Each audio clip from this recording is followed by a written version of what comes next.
Belinda's POV. Agad kong inasikaso si Baby Rebecca pagkagising ko. Kailangan ko makabalik ng ospital bago gumabi. Papalitan ko sa pagbabantay kay Arthur sila Doña Alicia dahil uuwi daw muna sila ng bahay. Isa pa, muling nagising si Arthur kanina at hinanap daw ako. Sigurado ka bang hindi mo kailangan na makakasama sa ospital? Pwede kang magsama ng kahit isa sa mga kasambahay dito. Para naman may mautos-utusan ka doon. Suwestyon ni Nanay Caridad. Pagkatapos kong sabihin dito na akong magbabantay kay Arthur ngayong gabi, bukas din daw gagawin ng surgery nito, kaya kailangan ng support ng pamilya para hindi panghinaan ng loob ang pasyente. Kaya ko ng sarili ko, Nay. Pasensya na po kung kayo ulit ang magbabantay kay Rebecca ngayong gabi. Babawi po ako sa inyo sa mga susunod na araw kapag maayos ng lahat, sagot ko kay Nanay Caridad. Naku, huwag mong isipin ang tungkol sa bagay na yan. Masaya akong alagaan ng anak mo, Belinda. Sagot naman ni Nanay Caridad. Nakangiti naman ako nagpasalamat dito.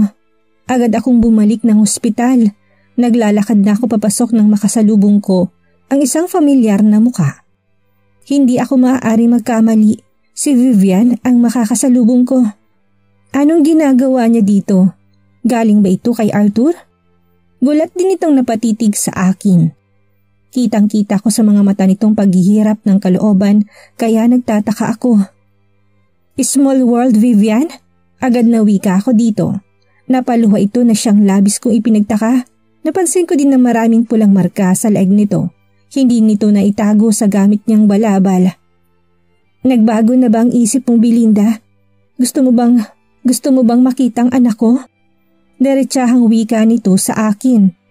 Kunot-noo ako napatitig dito dahil nagtaka ako sa kanyang sinabi. Kung ganun, hindi ito galing kay Arthur?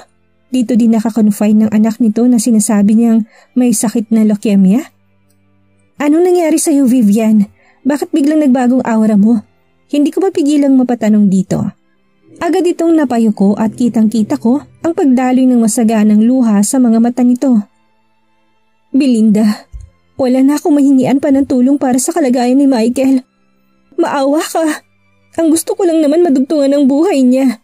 Napakabata niya pa para magdusa sa sakit niya. Umiiyak na sagot nito. Puno ng pagkahabag na tumitig ako dito. Nasaan ang anak mo? Gusto ko siyang makita. Sagot ko dito.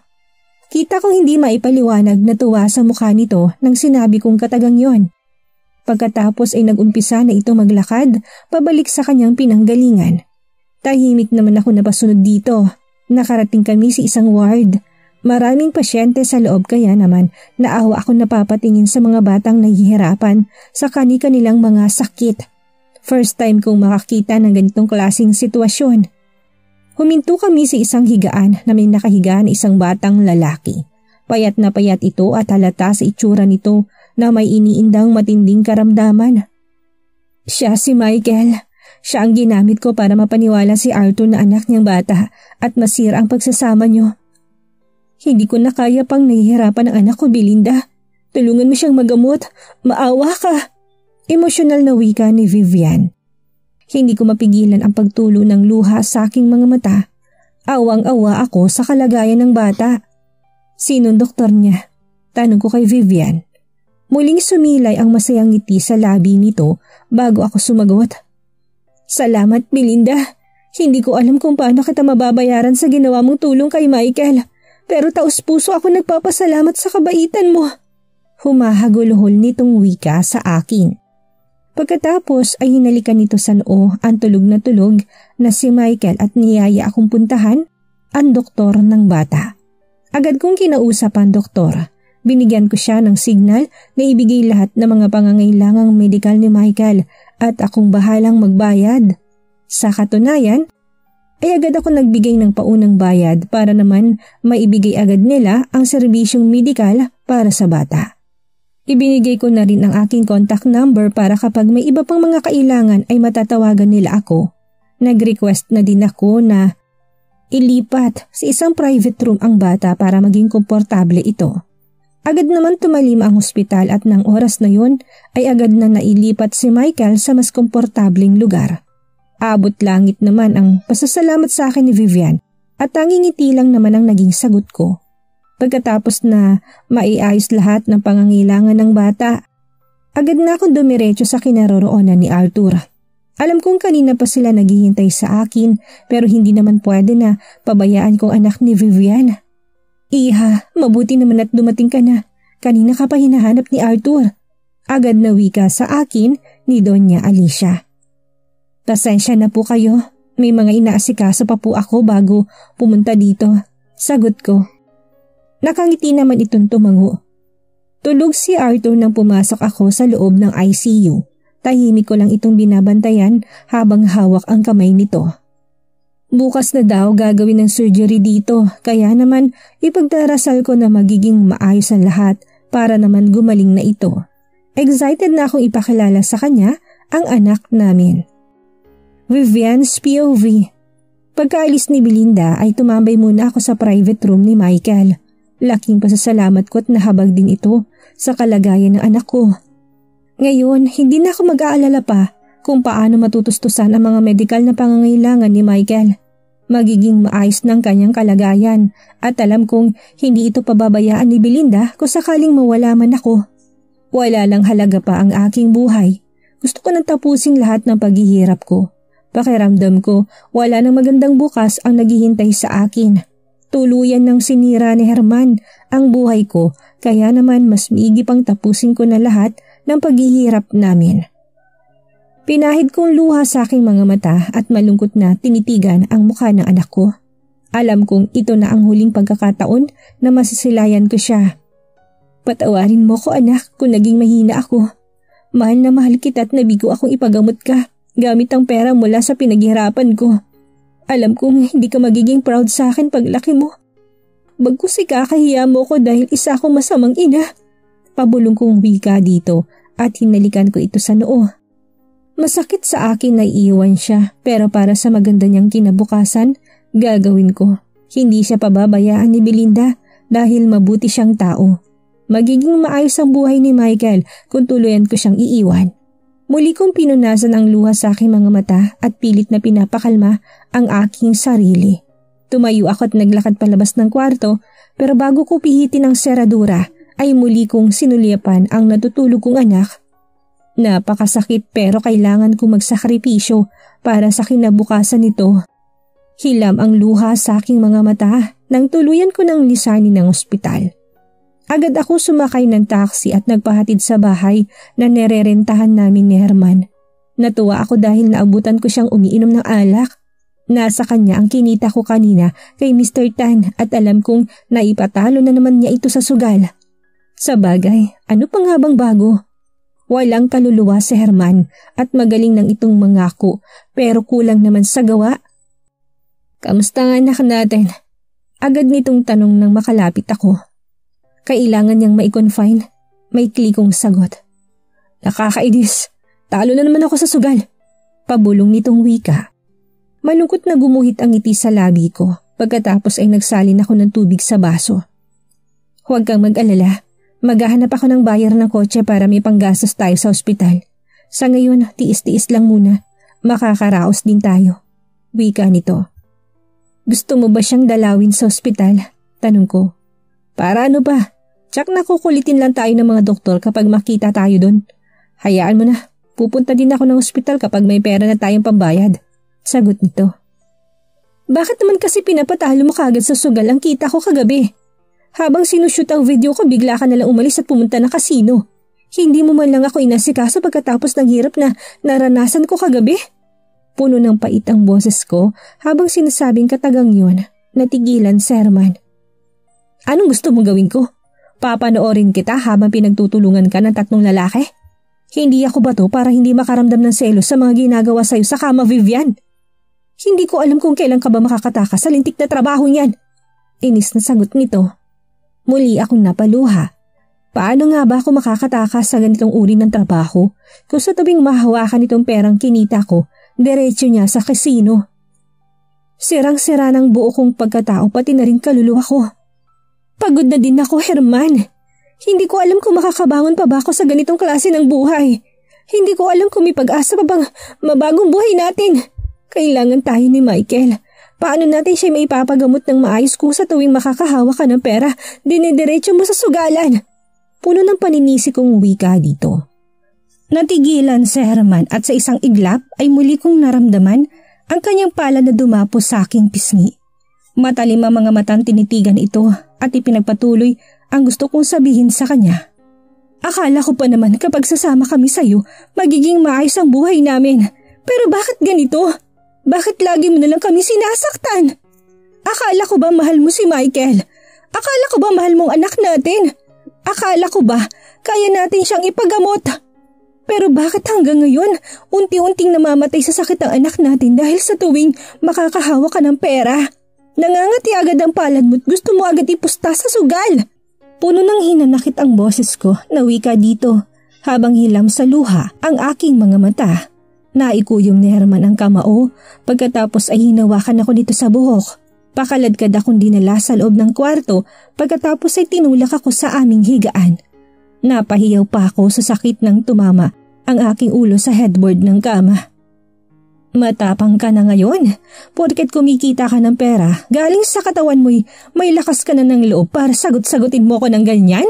Galit na sigaw ni Herman sabay hubad ng kanyang suot na sinturon at inihataw sa akin. Napahiyaw ako sa sakit ng tumamang bakal nito sa balat ko. Hilam ang luha ng aking mga mata habang sinasangga ang paulit-ulit na pagtama ng sinturon sa katawan ko.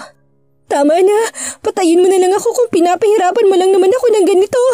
Simula na sumama ako sa'yo, nagiging impyerno ng buhay ko, kaya tama na. Pagod na ako at gusto ko na magpahinga. Humihiyaw na wika ako habang walang patid ang pagtulo ng luha sa aking mga mata. Humihingal na natigilan si Herman at habol ang hininga na napaupo sa sahig.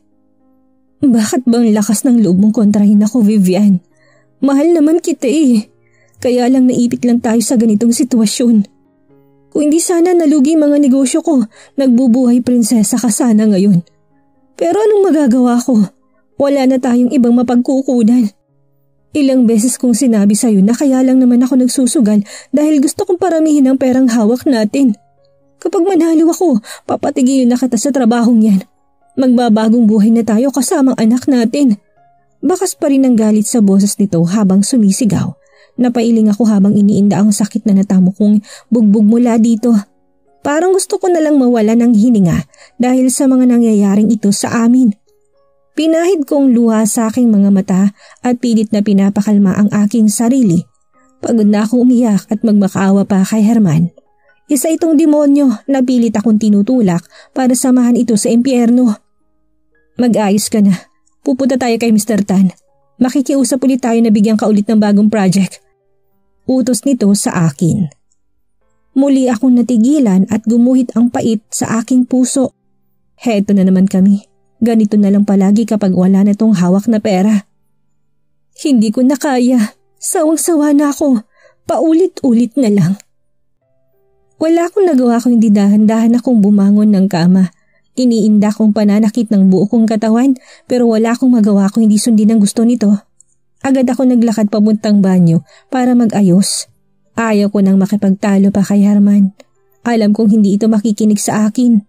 Muling tumulong luha sa aking mga mata nang mapagmasdan kong sarili ko sa harap ng salamin. Ibang Vivian na ang nakikita ko ngayon. Napahagulhul ako ng iyak. Pagkatapos ay pilit kong pinapakalma ang aking sarili. Naglagay ako ng make-up at pilit na tinatakpan ang mga pasa ko sa katawan. Nagbihis na din ako ng medyo maayos na damit.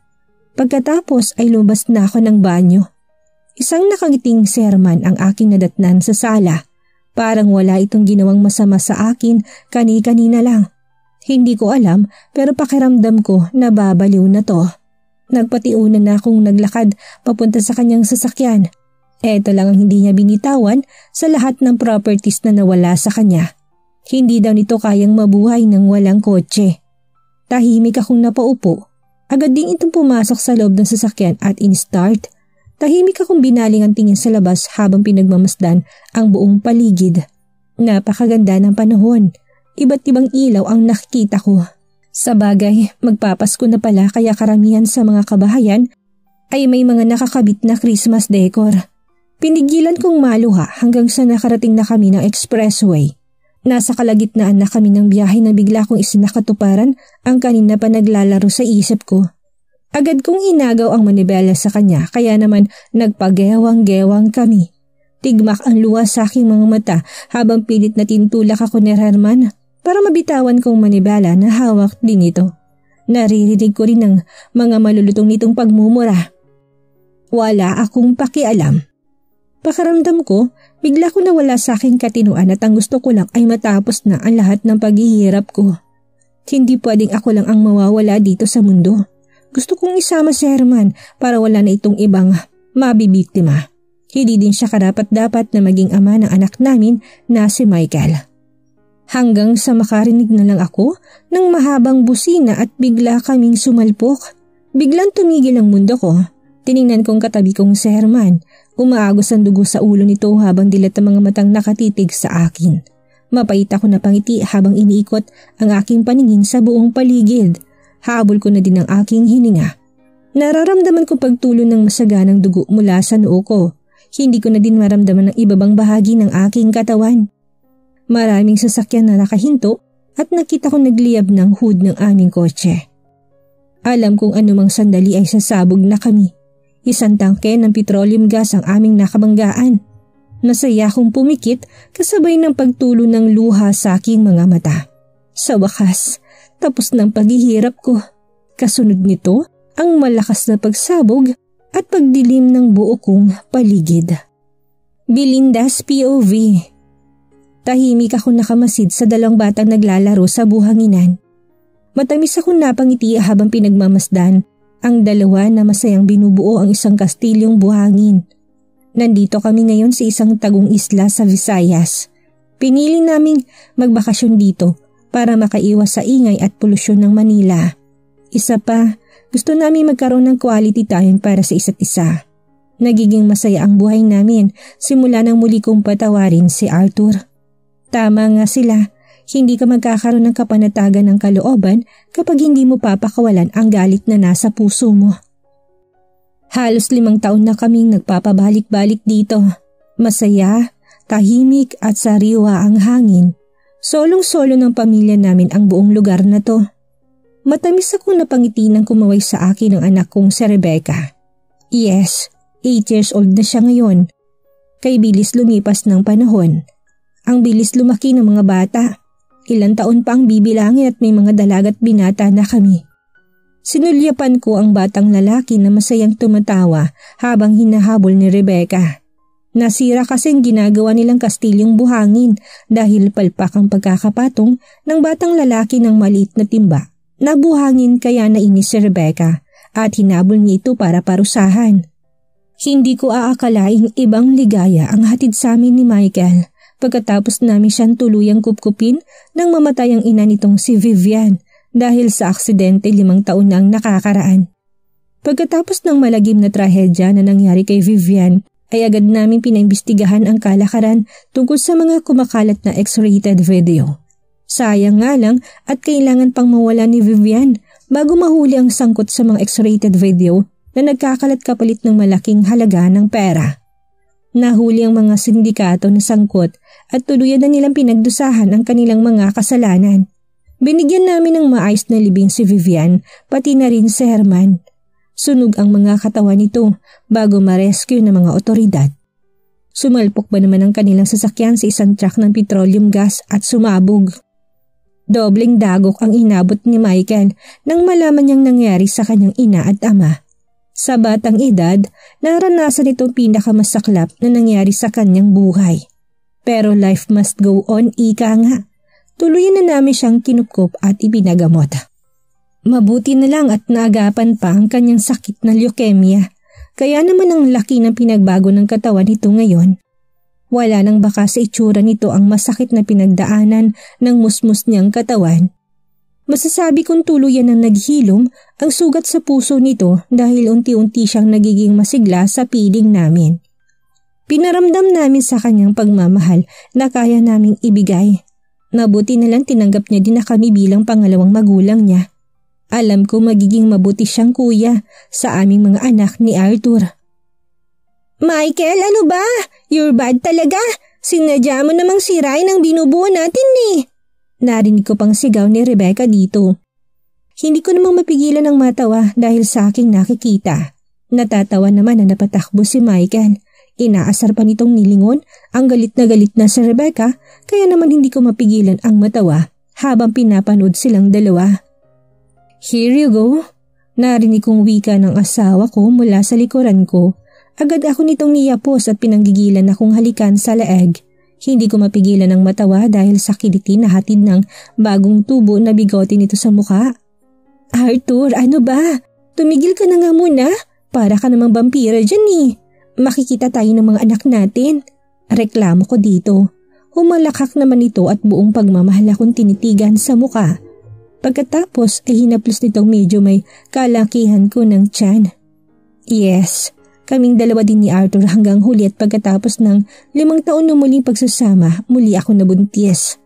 Nasa 6 na buwan ng aking tiyan at excited na kami pareho sa paglabas ng bagong miyembro ng aming pamilya.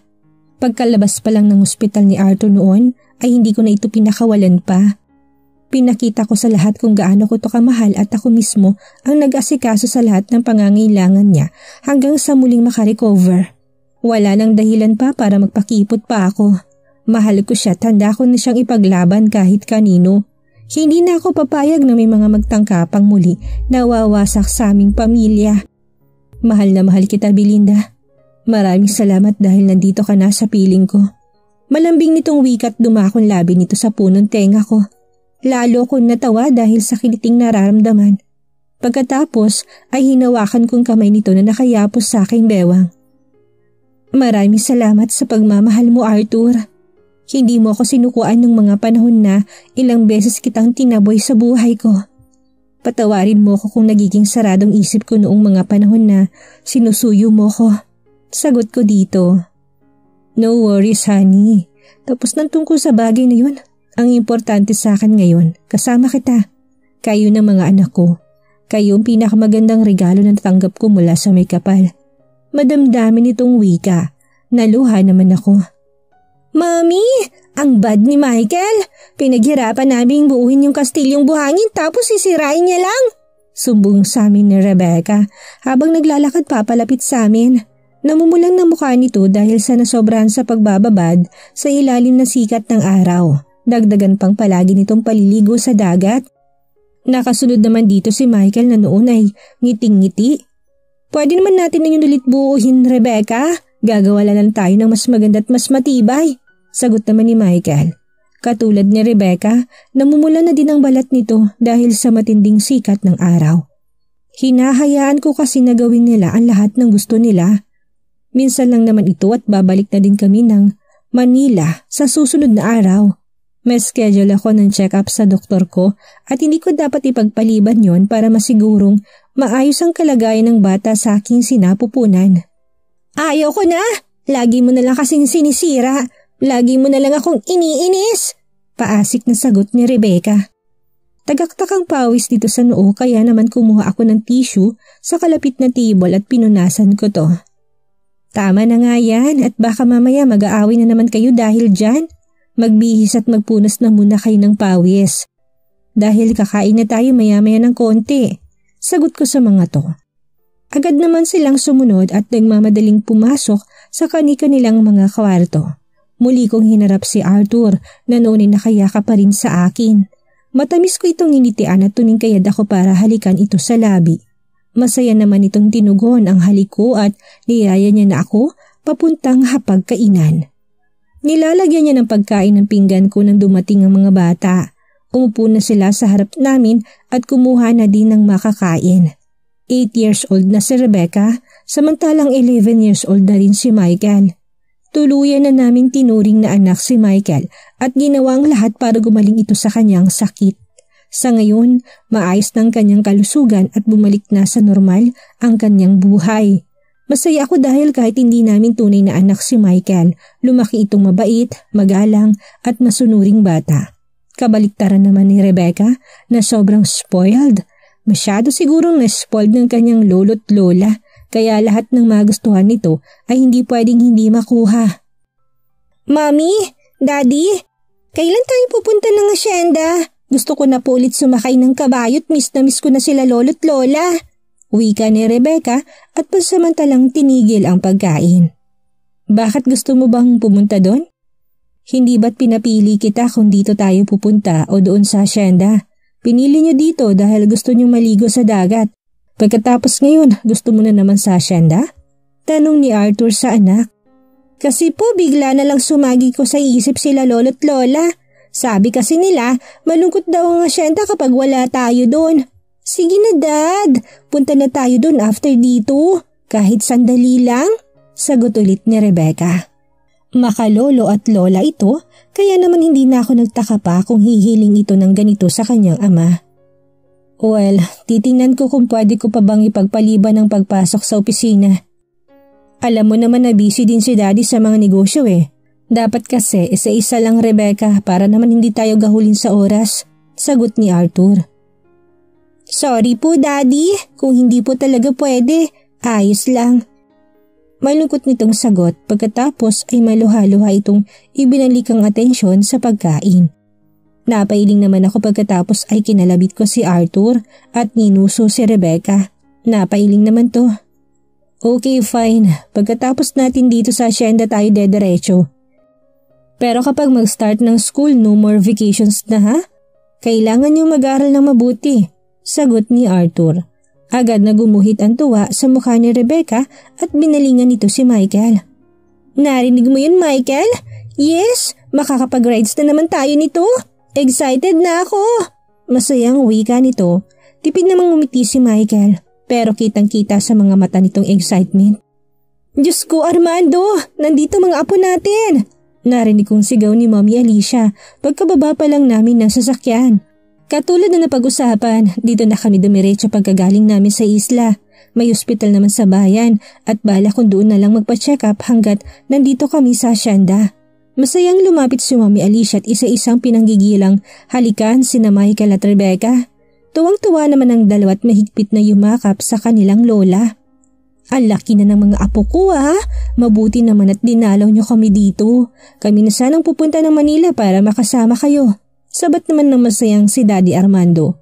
Agad na yumakap dito ang dalawang bata at masayang humalik sa abuelo. Samantalang kami naman ang pinangbalingan ni Mommy Alicia. Mabuti naman at dumaan kay dito Belinda. Ipapahanda akong mga paborito niyong pagkain kina Sonia. Wika nito sabay yakap sa akin at halik sa pisngi ko. Masaya ako naman tinapik ang likod nito. Arthur iho, salamat sa Diyos at dinala mo ditong pamilya mo. Malapit na mga nakang-asawa mo't matatagalan na naman kayo makadalaw dito sa amin. Baling ni Doña Alicia sa anak pagkatapos ako nitong bitawan. Ginitaan naman ni Arthur ang kanyang ina at hinalikan sa noo. Niyakap din itong kanyang ama na noon ay ibala na sa dalawang bata. Lolo, I want dragon fruit po. Narinig ko pang wika ni Rebecca habang naglalakad kami papasok ng mansyon. Agad namang umuo ang kanyang lolo at mag-uutos daw ito sa isa nitong tauhan. Nagiging masaya ang unang araw namin sa mansyon. Walang ginawang mga bata kundi umikot sa buong hasyenda. Samantalang halos ayaw namang umalis sa tabi ko si Arthur kahit na ilang beses kong sinabi dito na ayos lang naman ako. Pwede ito mag-ikot sa hasyenda kasamang mga bata dahil nandito naman si Mommy Alicia. Hindi din ako pinapabayaan. Hindi kasi ako pwedeng mag-ikot ng matagal sa hasyenda dahil buntis ako. Mas maganda na yung nag-iingat. Mas maigi nang nasa tabi mo ko palagi, honey. Sabi ko naman sa'yo na alagaan kita sa abot ng aking makakaya. Malambing nitong wika sa akin. Matamis naman akong ngumiti dito bilang tanda ng pasasalamat. Bumuntong hininga ko ng sumagyaw sa isip ko na napag-usapan namin kanina ni Mommy Alicia sa garden. Naliligo noon si Arthur kaya malaya nitong nasasabi sa akin ang mga hinaing nila sa buhay. Nabanggit pala sa akin ni Mommy kanina na kung pwedeng dumito na lang muna tayo sa mansyon Arthur.